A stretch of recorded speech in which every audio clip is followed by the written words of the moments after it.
Hello, thank you for coming back, and if you are new to the channel, welcome. Today we will talk about the challenges of the green perfumery. Increasingly, perfume houses are looking after environment, claiming to use natural ingredients from sustainable fields where local people harvest the raw materials without any kind of human or environmental harm. This is a reflection of a global market where customers are much more conscious and worried about harmful and toxic ingredients, and also about unfair work and environment decadence. Customers that search for fragrances that align with their values. A market that is growing consistently towards environmental responsibility and transparency. So there's a growing demand for green perfumery. According to the Free Yourself 2024 report on sustainable fragrances, more than the 60% of the Gen Z actively seek for eco-friendly and natural perfumes. 60%. And this is not just a trend, it's a quiet revolution at the intersection of science, sustainability, and fragrance. You know, things are changing in all areas of life, and perfumery isn't an exception. So perfumery is evolving towards a much more conscious and ethical sourcing of raw materials, and also fair label practices and more sustainable production, eco-friendly packaging, and better waste management. Perfumery is definitely responding with new formulations that honor nature and minimize environmental impact. But there's a threat. The elimination of some ingredients mean losing cultural heritage, as is the case of many perfumes that will be lost forever. Traditional perfumery has long relied on petrochemical synthetics, energy-intensive processes, and sometimes opaque supply chains.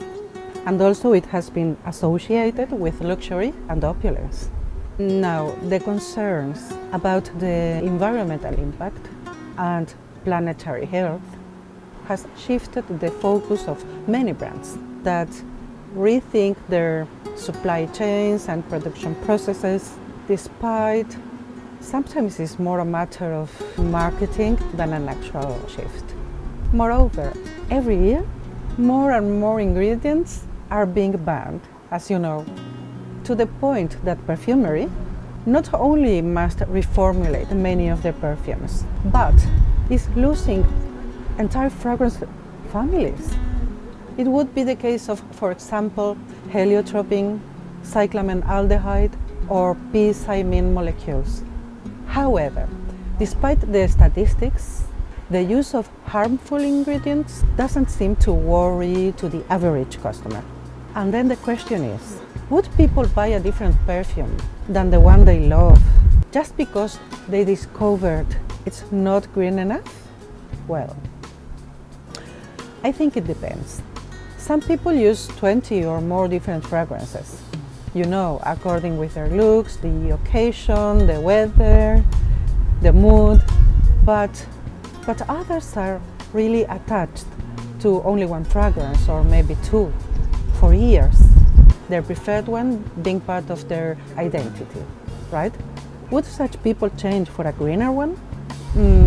Probably they wouldn't be willing to give up their favorite fragrance only because they found out that it's not eco-conscious enough. But yeah, still there's a notable change in consumer behavior and the buying journey. Questions such as, is this fragrance or packaging biodegradable? Or where the ingredients come from? Or how waste is managed? These questions are becoming more common and important in the decision process. But also I would say that the statistics based on surveys, on market research, sometimes could be a bit unreal if we think on politically correct answers, for instance. There could be a gap then between what the interviewees say they appreciate and what they actually buy. Statements and actual behavior are sometimes two totally different things. Then, there's another problem.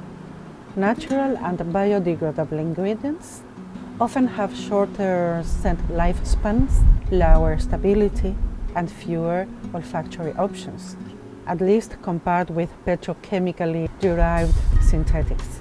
The true creative challenge of the green shift is not just finding new ingredients, but maintaining the olfactory impact and longevity. To achieve the same level of performance, not just from a technical creative point of view, but from commercial too, is an actual challenge. And is pushing perfumers to reinvent their craft and create complexity without the traditional synthetics. So the challenge is turning limitation into innovation, which is not that bad.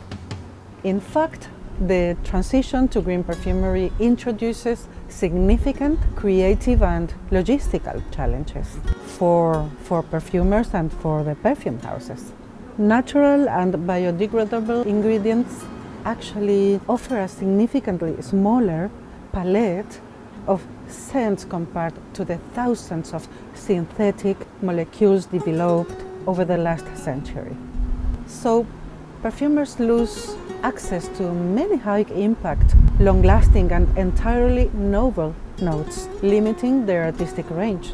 Sourcing natural ingredients sustainably in large, consistent volumes required by the global market is really challenging. Factors like climate change, weather events, and political instability can cause volatile price fluctuations, right?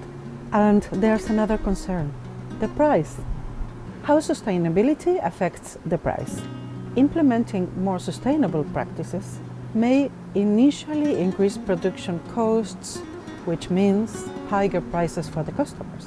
However, it seems that many are willing to pay more for products considered more ethical and sustainable. And also some brands find the way to, for example, reduce unnecessary costs in order to keep the price.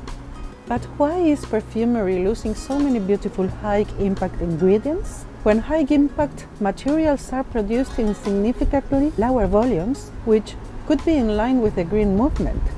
Sometimes I think that political and economic reasons are behind banners, as for example, some ingredients banned in perfumery are not banned in the food industry, where the toxic substances are absorbed by the organism much more directly, by the way. So, looking to the future, it's obvious that the trend towards sustainability in perfumery will only continue to grow. Brands will become more responsible, and customers will increasingly be more aware of their well-being and the planet. Responsible ingredients, sustainable packaging, and ethical practices are more than a volatile trend. They arrived to stay. What do you think? Let me know in the comments, and see you in the next one.